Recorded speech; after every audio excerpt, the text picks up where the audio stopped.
So this is the first of a series of videos in which I walk through this primer that I've made in the hopes that a team, particularly in my county among the middle schools, can be formed, and to give a little bit of guidance to perhaps someone who is unfamiliar with the game as a whole. Quizbowl, or academic team, academic bowl, there are several terms, but Quizbowl is the, I think, generalized term for it, is a team-based, buzzer-based game in which teams of players, 4 to 5 players, depending upon the tournament's standardization, answer 2 types of questions, toss-ups and bonuses. So let's first talk about toss-ups. Toss-ups are the questions that are read aloud as all team members are holding a buzzer in their hand, and you cannot confer with your teammates. And if you, at any point in the question you think you know the answer, even if the question is not completed, you get to go ahead and ring in. You are then given opportunity to give whatever answer you think that the question is asking about. And if you are correct, then your team is then awarded an opportunity to answer bonuses.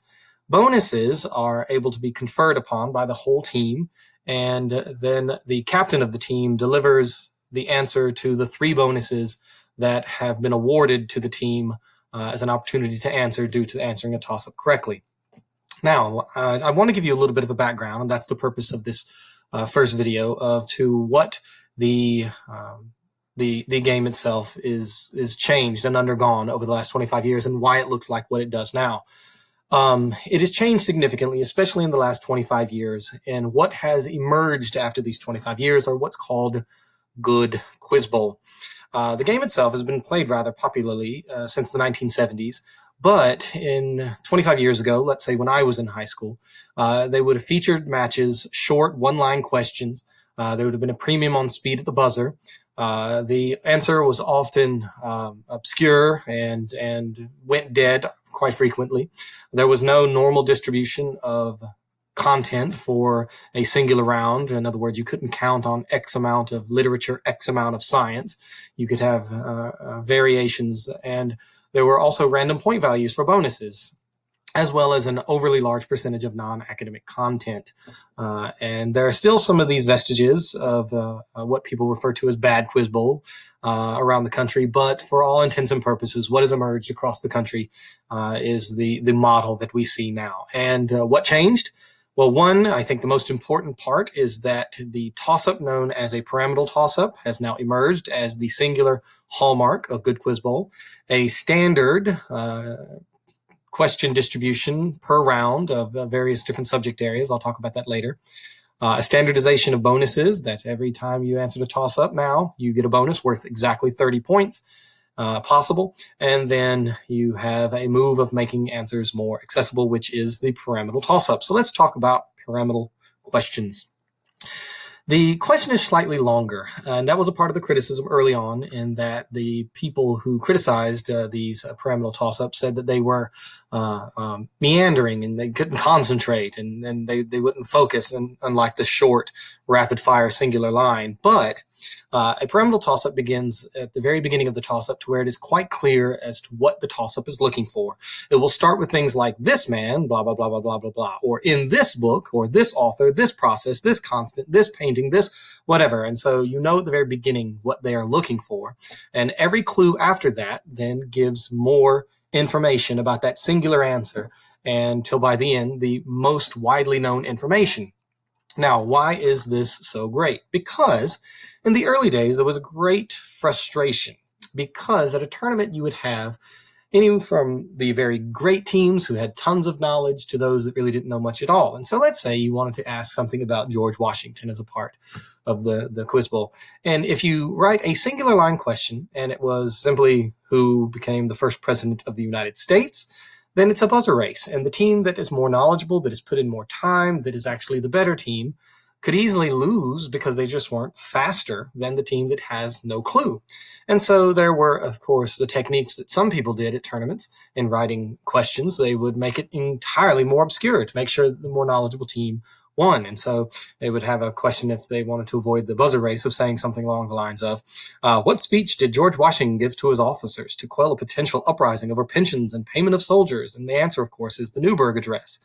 But in a tournament with hundreds of players on dozens of teams, how many would actually come up with Newburgh Address?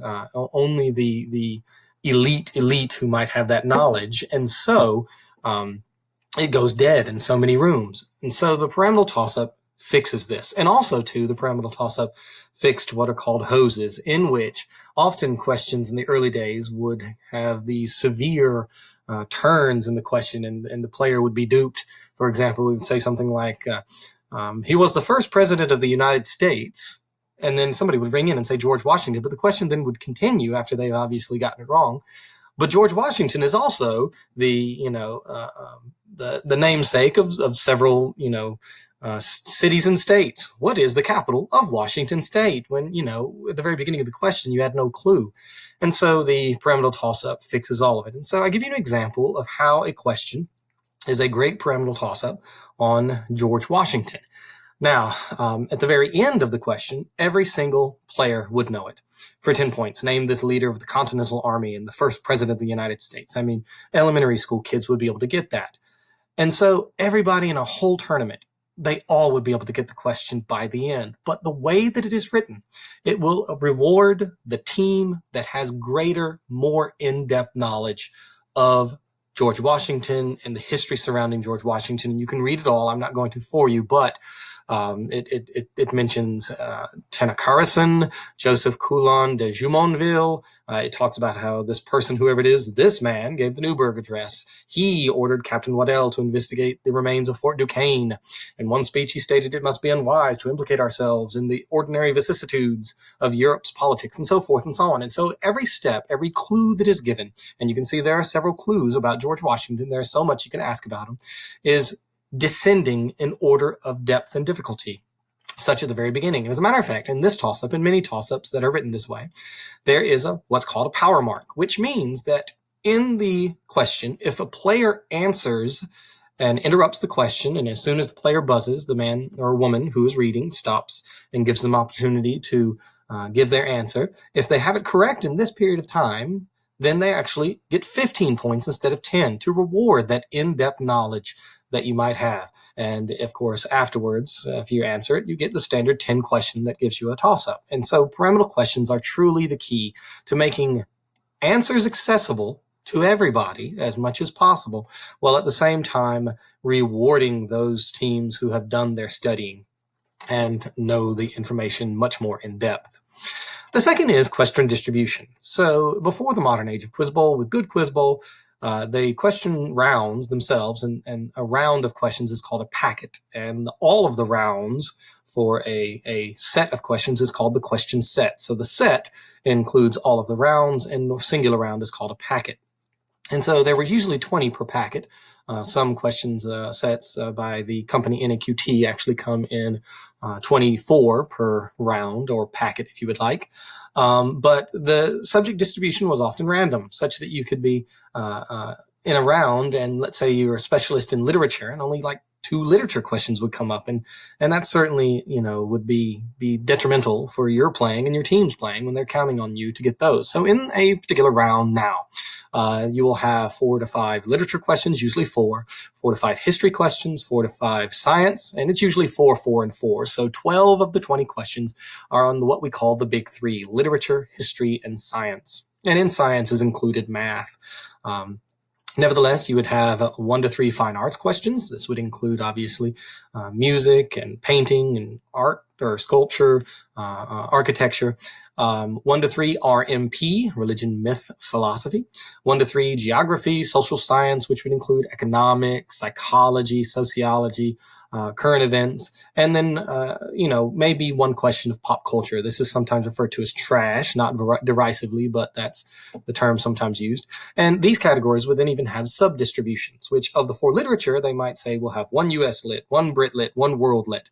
Just to give you an example of this, and I'm talking about later about the difference between house rights, is so if you see here, this was a question set that we used to host a tournament at Eastside High School, January 2020. And in this question set that was offered up, there was 4 literature, 4 history, 4 science, and the 4 means in a particular packet, there'd be 4 toss-ups of literature and then also 4 bonuses of literature. And you can see that then they broke it down. You could go and look at other question sets that were available in the year that I'm making this, 2019, 2020, and you can see that it would be slightly different. We'll look at, let's say, Callisto's set.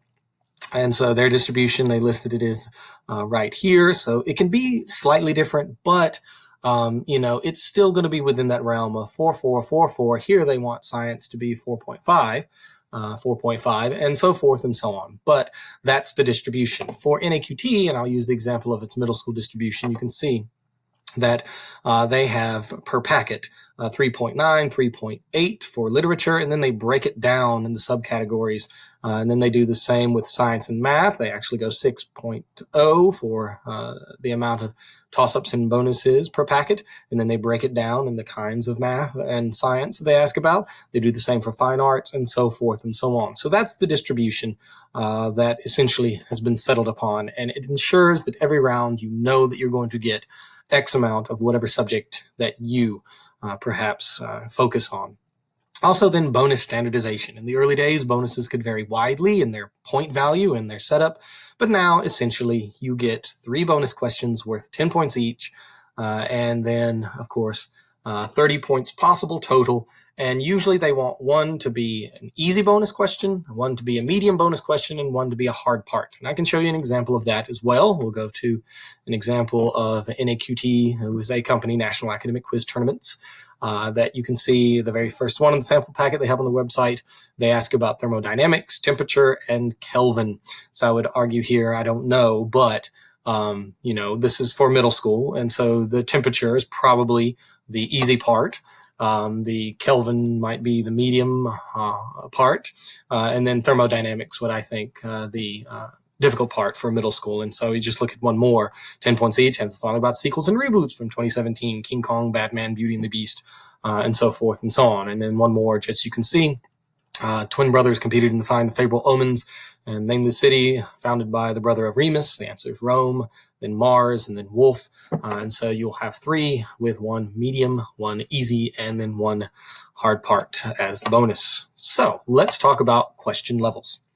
So for high school and middle school, you have essentially 3 question levels. You have regular difficulty, which is just a regular season. It will go to a tournament.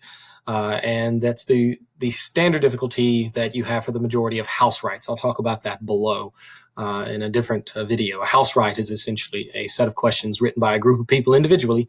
Could be of a particular school, could be a conglomeration of schools that they make available across the country for mirroring, and I'll talk about that later, don't worry. And then for NAQT, they call their regular seasons IS sets. You also have some sets that are particularly devoted towards novice. This would be for early high school players and even advanced middle school players. And so an example of that, a house-written set that is produced every year, Scope, is designed for easier answers and more accessibility. And for NAQT, they call those an ISA set, Invitational Series A set, introductory. And then finally, you have middle school, which is self-explanatory. And those are the questions that are designed for middle school players themselves.